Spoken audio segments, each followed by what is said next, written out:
Welcome to South Carolina Trade Talk podcast. I'm David Duplass, professor of strategy and entrepreneurship at the Citadel at the Baker School of Business. Welcome, Anastasia Mukherjee, senior international trade specialist at the U.S. Commercial Service for South Carolina. Thank you so much for having me, David. Well, we're very grateful to have you here. So COVID has been a challenge for many, but the commercial service was able to learn quickly and leverage really the vast network of international specialists that assist U.S. exporters in this time of need. So Anastasia, can you tell us a little bit about the type of assistance and services that U.S. exporters can expect from the U.S. Commercial Service during the time of COVID? Well, thank you for asking that question, David. Absolutely. So I think it's kind of hard to think back to a year ago. It seems like a century ago, but the first couple of months, we really were on the front lines answering all sorts of questions about commerce, whether domestic or international. And it was kind of hard to refocus a little bit. But because there were so many questions and concerns, we were being asked about the small business administration loans or shipping requirements for alcohol, for hand sanitizers. And we were able to, because we have such a great partner network in the state and basically throughout the states, we were able to direct people to associations, different partners. But as we were doing that, we kept our eyes on the goal for exporting. That is definitely our primary mission for U.S. commercial service. And the gears started shifting a little bit in our heads to try to understand how can we leverage what we have in this unusual situation. And what we came to realize is that we pretty much had all of the foundation already laid to assist U.S. exporters. And we just needed to do a better job of explaining how it worked. So those of the companies who have worked with us in the past, I think I'm most familiar with the Gold Key service, which is the one service that it is almost impossible at the moment to perform because it requires people to travel to a foreign destination and have 3 to 5 meetings with potential partners that we've pre-vetted and the companies have approved. But we had actually a service that fewer people were using at the time called an international partner search that we have added before COVID a virtual component to, because people were starting to be interested in a variety of online communication applications. So we took that and basically transitioned. We opened up in the summer to a wider pool of people by waiving the fees for that service. And what would happen is a company applies just like normal, saying that they wanted to explore a particular market.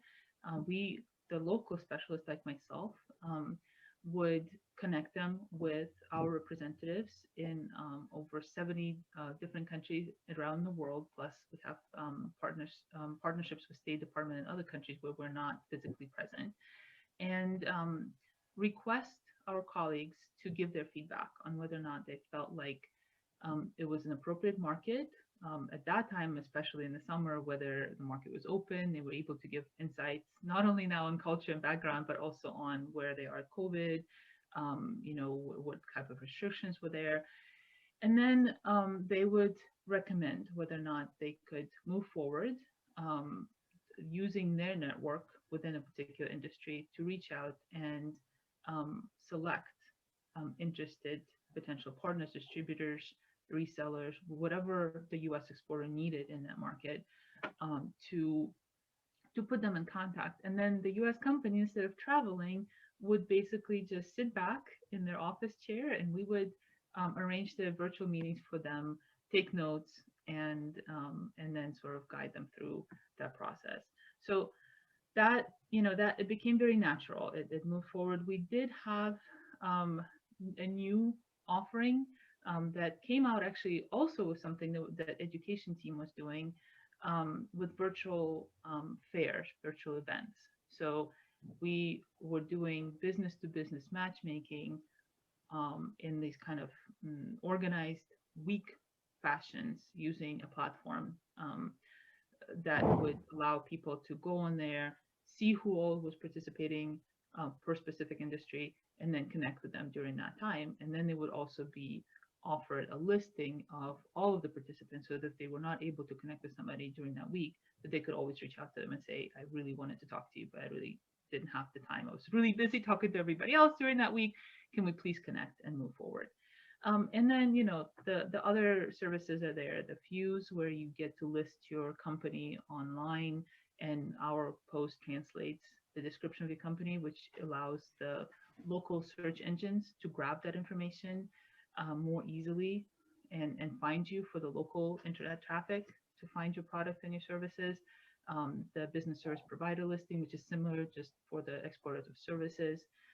There is always the international company profile, where if somebody's reaching to you and you have no idea who this company is, you can reach out to us and we can make basic inquiries about the company, and then we can move with an official service if you needed background checks and things like that.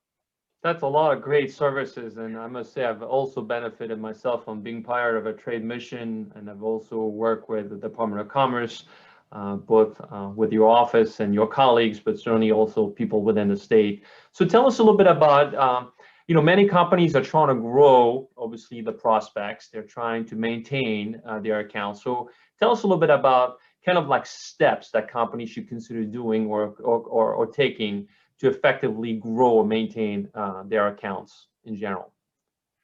So I would say, selfishly almost, I would say stay in touch. Stay in touch with your local international trade representative with U.S. Commercial Service, like myself. We have Phil Menard in Charleston. He's the director of that office, and he covers the surrounding counties.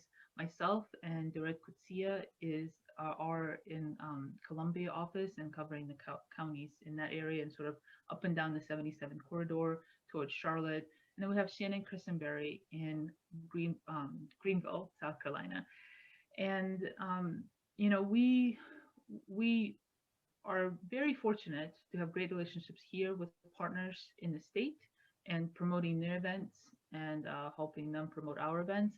But in addition to that, we have a great network and a lot of initiatives that are coming from our colleagues throughout the states. And now that everything is virtual, a webinar that we used to have an in-person training event around would now be offered to a lot of different people. So if South Carolina, if we're not particularly covering a topic that of interest to you, maybe somebody in Minnesota is doing a webinar on it.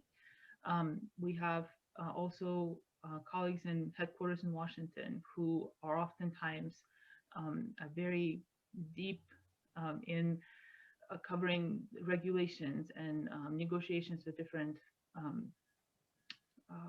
the kind of diplomatic areas. Mm-hmm. So, for example, Brexit comes to mind. Right now, this is the year when things are getting shook up and sorted out. And after, I think, starting 2022 is when a lot of these regulations will be a requirement. So CE mark for UK, I heard, is going to become a CA mark, and we're going to do a webinar about this. But there's going to be a countrywide thing, not just for South Carolina. Reach and row, same thing, right? So stay connected with us because we are in the know of what all is going on. And then our colleagues at Post are putting, you mentioned, thank you for missions, right? They're putting on virtual events, they're putting missions, they're bringing delegations to different events around the world that we're not in charge of organizing. For example, Hanover Messe is happening, I think, either this week or next week. And we have free virtual tickets that we've been giving out for folks to participate.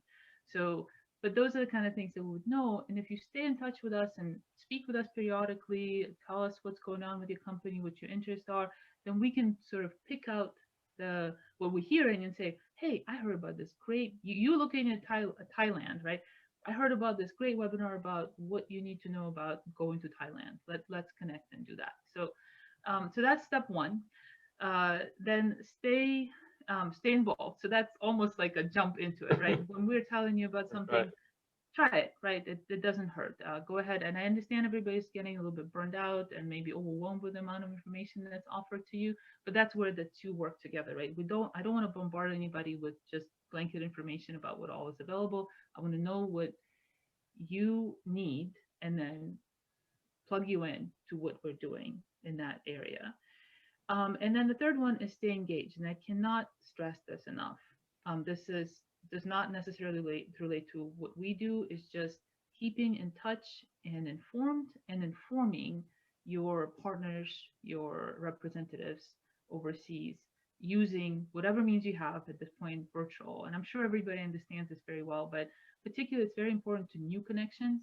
When we perform one of the services that I outlined earlier, it's very important to find that balance between, being pushy, but also making sure that you are following through, following up, making sure that people know what's going on with you, know what the challenges you're facing, understand what challenges they're facing, and moving that dialogue forward to a successful relationship. That's great. Yeah, and certainly maintaining global competitiveness really starts by leveraging these services.